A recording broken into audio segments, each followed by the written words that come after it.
Introducing first, in our Lucas Oil Blue Corner, standing 6 feet 3 inches tall, official weight 251.4 pounds. He represents the Midwest Martial Arts Group.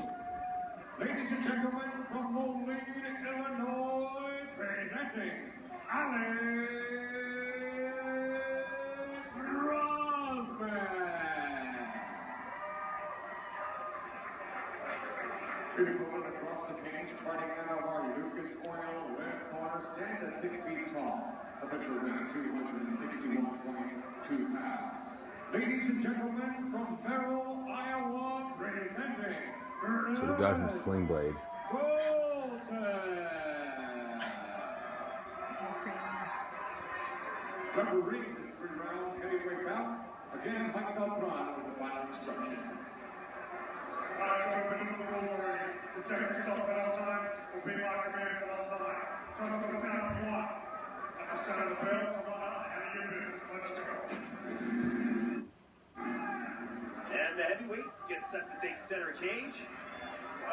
First round. You want to fight? You want to fight? Alex Rozman. And of course, Brad Scholten. Alex Rozman is a professional boxer when he's not in MMA. So he's got to stand up to back him up.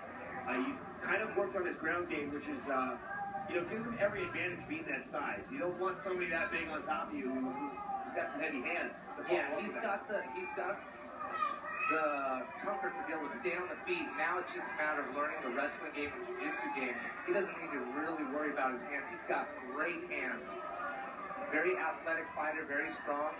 Brad Scholten's got his hands full right here. Yeah, Scholten is probably going to want to take this to the ground. He's just only playing into the game of Alex Rozman here. Not that Alex Rozman doesn't have a superior ground game, but, he's got that That's where he wants to be. Yeah, that's where he wants to be. He wants to box and land those big, heavy hands. Rozman continues to just pinpoint some of that accuracy.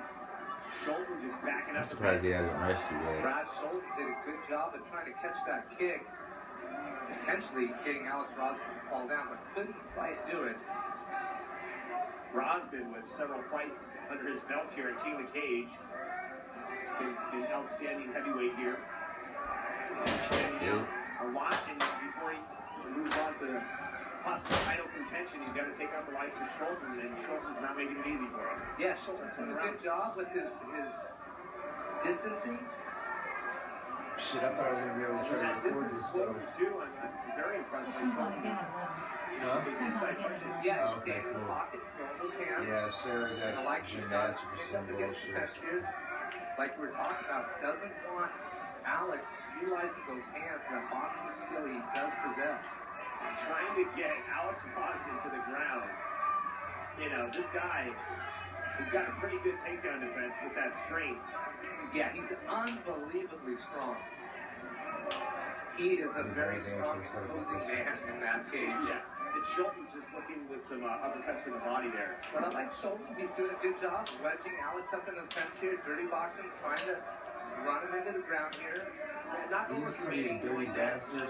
Something like Rozman, it could be trouble, and Scholten's just doing a really good job being very patient. Well, sometimes you got guys like this where they're so muscle bound and so incredibly hulked out, I guess you could say, that they run out of gas much quicker.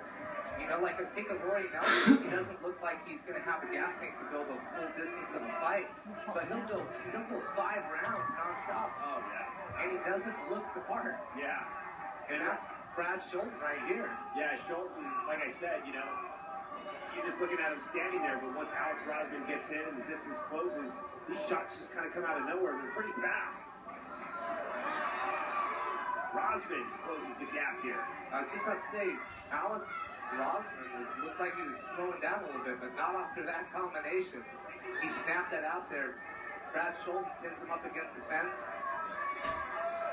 Scholten's fighting a good fight here, avoiding any heavy damage. Yeah, I'd like to see him throw knees against Alex up against the fence here, but now Alex did a good job of reversing the position. He's now got Brad Scholten pinned up against the fence. Now Alex Rozman says, I'll take this to the ground. You can ticket to the ground this entire time, so let me show you a one-way ticket to the ground here. That's exactly what it works from the full guard Scholten. You forgot to throw that leg over, man. Pass that shit. Gotta pass that open guard, man. One first. Throw a knee in there, spread them out. I think a lot of guys in this position trying to do too much ground and pound when they could just isolate and pass guard. Or isolate and start, you know what I'm saying? Start. Exhausting in itself. A lot of that shit, right? You do nothing. Brad going for the armbar attempt there against Alex. And just cannot seem to get enough leverage to get it. Alex is doing a good job pressuring back down in there, protecting his right arm. And now kicks out the drop. Brad Scholten on his head. Scholten continues to be persistent with that armbar attempt, but man, with 19 seconds, do what you gotta do to avoid this at all costs. But you know, it's a little late for me to say that. Yeah, you don't want to end around like this. See, I'm supposed to. Man, for real, right? Right there. He's not defending himself. Why didn't they stop it? That's exactly what should have happened. It was so close to the end of I the know. match. Exactly. And it was Beltran. Exactly. The fight must go on. Oh yeah. They're gonna ring that towel until that bitch is dry. A minute out. They would have gave it to As him. we head off to round 2 here at King of the Cage. Infuriating. Horrible.